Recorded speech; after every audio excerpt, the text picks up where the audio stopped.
What's up, guys? So as you know by now, your comments, the number of them have blown me away, and I cannot answer every question that you have in the comment. I tried to do that early on, but just the sheer number of them makes it impossible for me to do that and work a job and take care of a family and be able to do these YouTube videos for you.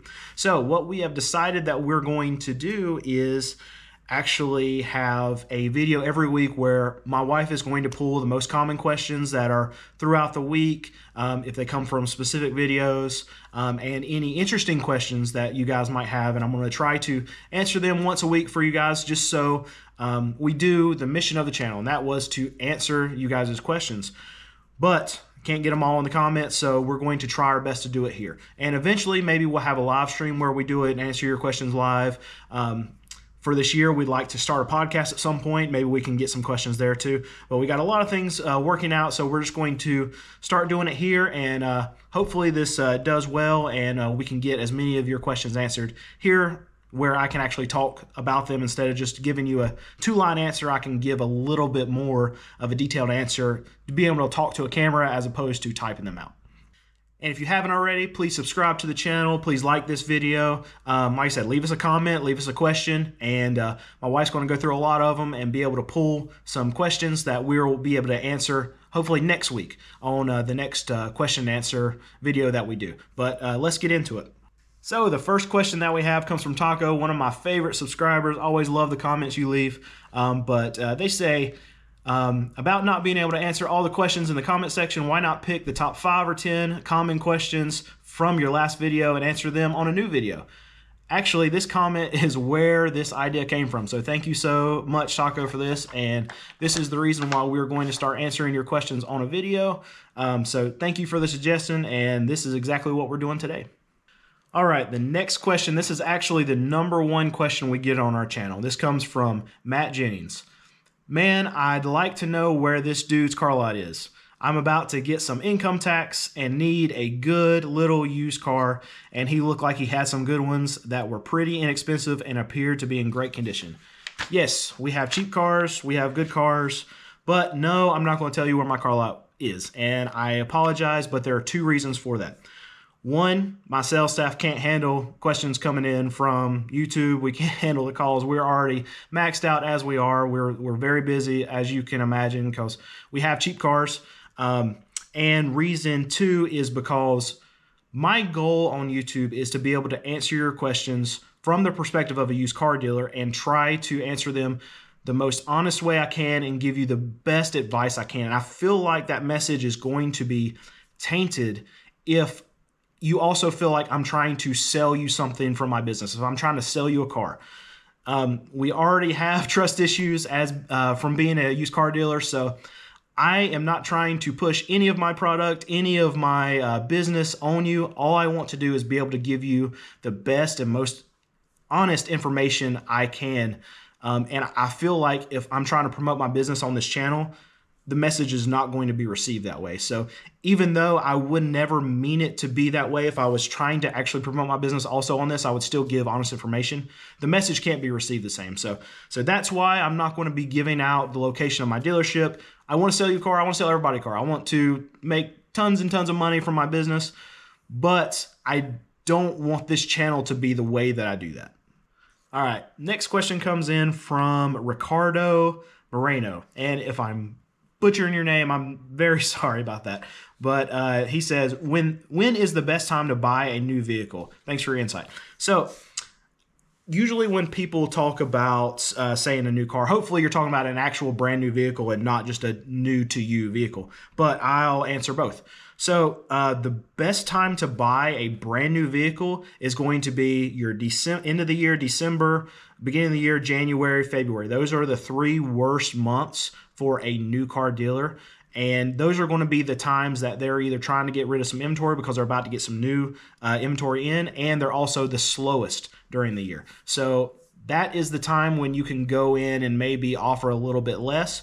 But if you're talking about a used vehicle, then it's for the most part the same. It's end of the year, beginning of the year. That's the slowest time for a used car dealer. But it changes a little bit when you get into like February, because right at the end of February, tax checks hit.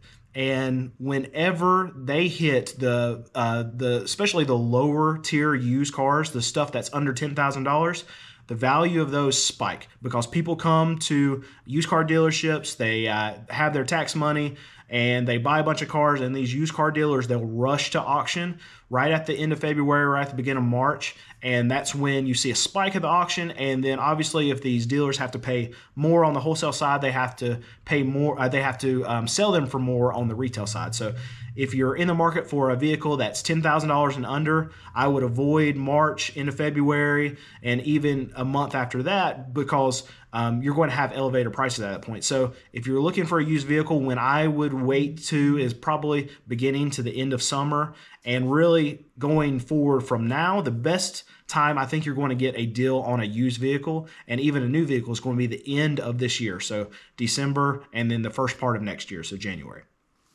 All right, so this next question comes from Alejandro Arroyo. I think I said that right. If not, I'm close. But why are all cars saying cash under the price? And what they're talking about is when you see me going on a rant talking when I'm at my dealership, you'll see a price and then you'll see the word cash under the price of the car.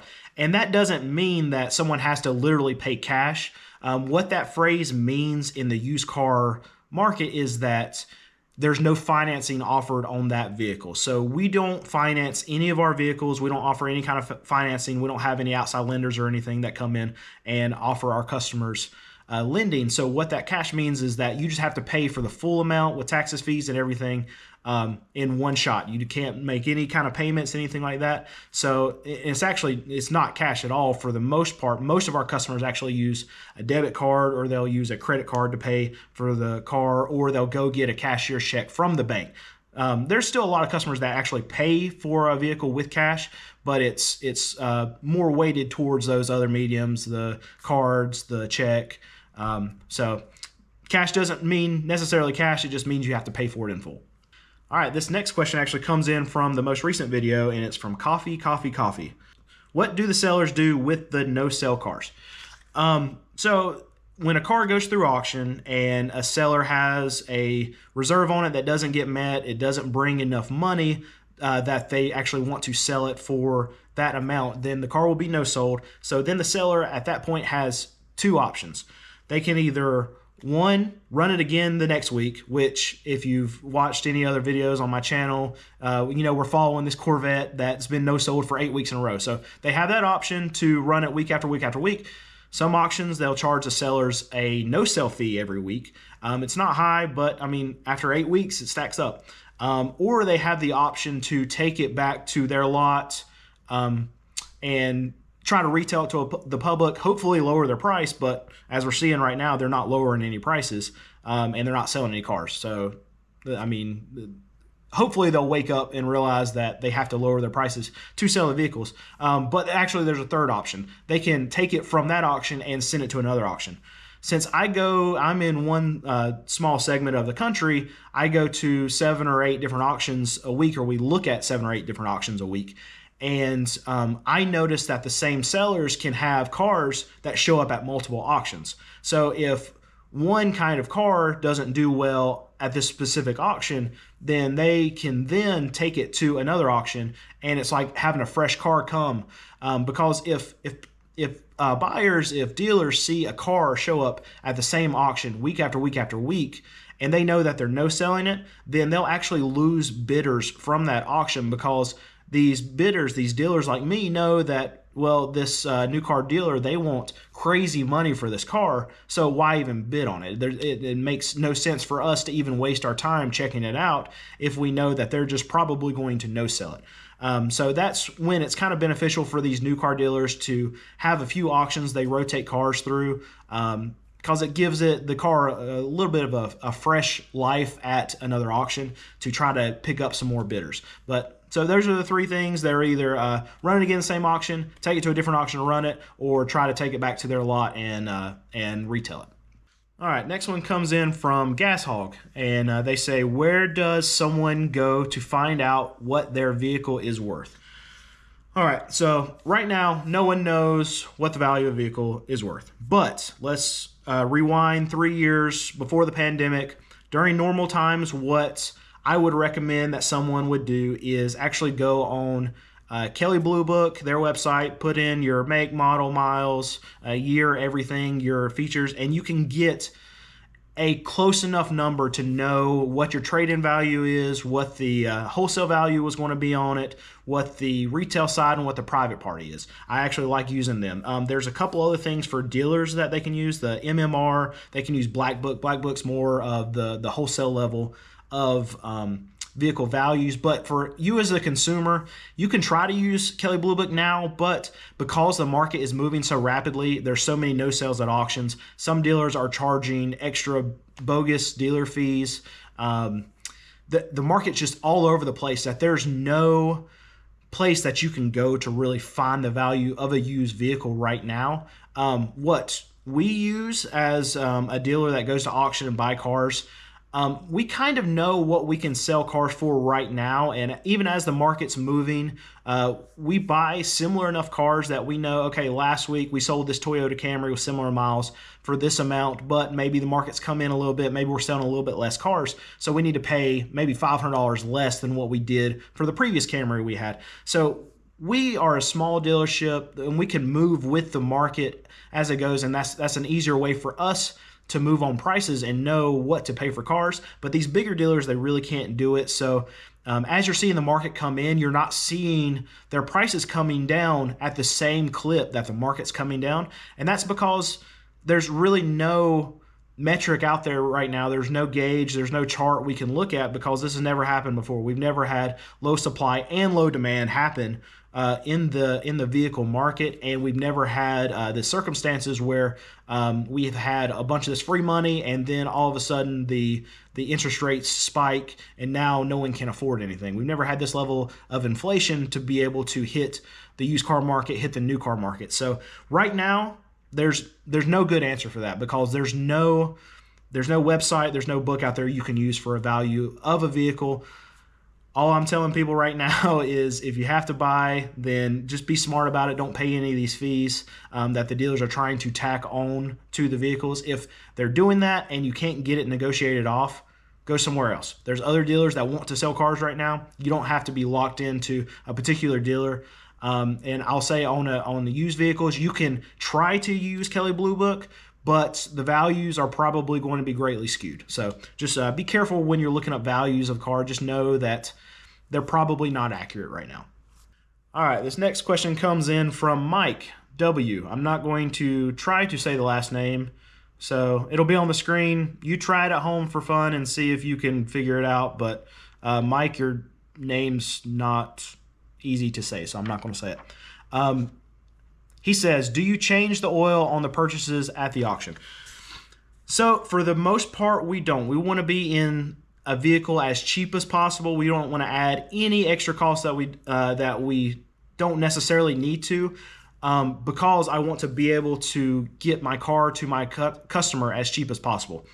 Another reason, and we've heard this actually from a lot of customers, is someone who knows something about cars, they actually like to see what the oil looked like before a new oil change goes in. Because if you change the oil on a vehicle and it had some form of milkiness in it, it can mean head gasket. But if you change the oil and then a customer looks at it right after that, then that's going to cover up some stuff. So I've had a lot of customers actually come to us and they like that we don't change the oil, because they can see what condition whoever had the car before we got it was actually trying to take care of the car. So if the oil is black, then they know that maybe that person who owned it before did not keep up with the maintenance on the car like they should have, and they'll choose to buy a different car. I'm not trying to cover up anything, and if we have a car that's got low oil in it, or if it looks really, really, really black, then we might go the route of changing the oil in it just because it needs it, or if we see a sticker and the car's hasn't had their oil changed in like 10,000 miles, then we'll do it sometime then. But I would say for 90%, probably even 95% of the cars that we purchase, we don't do it. So whenever we're selling it to the customer, they're getting it just like we got it as far as mechanically, unless we had to fix some kind of sensor, some kind of safety concern. That's really the only thing that we we deal with something to, we're in North Carolina, so we have to get our car safety inspection and emission inspection. So if there's something along those lines that we have to fix, then we'll get that stuff fixed. We'll make sure that obviously the car is safe. But as far as regular maintenance stuff, we typically don't do it just because we want to be as cheap in the car as possible. All right, and our last question comes from Octagon 10. What do I need to get a dealer's license and go to the auction? So that's kind of a loaded question because every state's going to be different. I will tell you, in North Carolina, what I had to do is I had to actually have a physical location. I think the requirements were having a 150 square foot office. You have to keep regular hours. You have to have a sign. You have to have a lot to actually have your cars not posted for sale, but displayed for sale. I had to take a class. Had to pay taxes, money, buy tags, what else? Had to get insurance, and I had to get a bond. So that's what I had to do in North Carolina. Every state's going to be completely different. So if you're looking to possibly be a dealer, you need to go to your state's DMV website, and you'll be able to see exactly what you have to do to get your dealer's license in that state. So the next part of the question is just talking about going to an auction. So all the auctions that I go to are dealer only. So you have to have a dealer's license to actually get into the auction.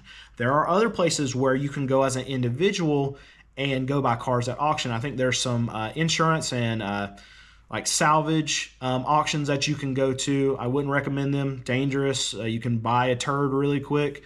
There are public auctions that you can go to. Again, I don't recommend that unless you're a mechanic. You know exactly what you're looking at. What will happen a lot of times is with public auctions, dealers know that the public goes to these auctions, so they'll actually go and dump their turds, their junk at these public auctions because they know that the public doesn't really know what they're looking at. So if they have something that looks nice, but mechanically it's just horrible, it needs a motor, needs a transmission, something like that, they will go and take it to those public auctions and dump it on the public. And like I said, you can just buy a turd really quickly. So I would not recommend that either.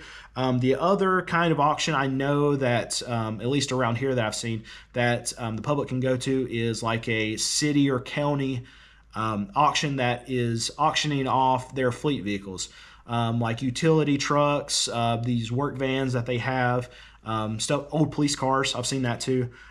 So those are a little bit safer because you know that those cars have been maintained. So I'm not opposed to you going there, but then again, I really want you to take a mechanic if you go to something like that and try to buy something, because I can't stress that point enough. You go to an auction, when you raise your hand and they drop it on you, that's your car. So that's your car. If it doesn't run, you get to push it home. It's your turd at that point. So I really, if you don't know exactly what you're looking at, I would highly recommend avoiding any kind of auction. I would rather you spend a little bit more money and buy from an individual that you can go get the car and you can take it to a mechanic and know what you're getting into before you get into it. All right, guys, thank you so much for watching this video. Thank you so much for all the support. Thank you for making it to where I have to make this video, because you've asked me so many questions. You've left so many comments that I can't get to all of them. I really appreciate all the support. And like I said, we're going to try to do this video once a week.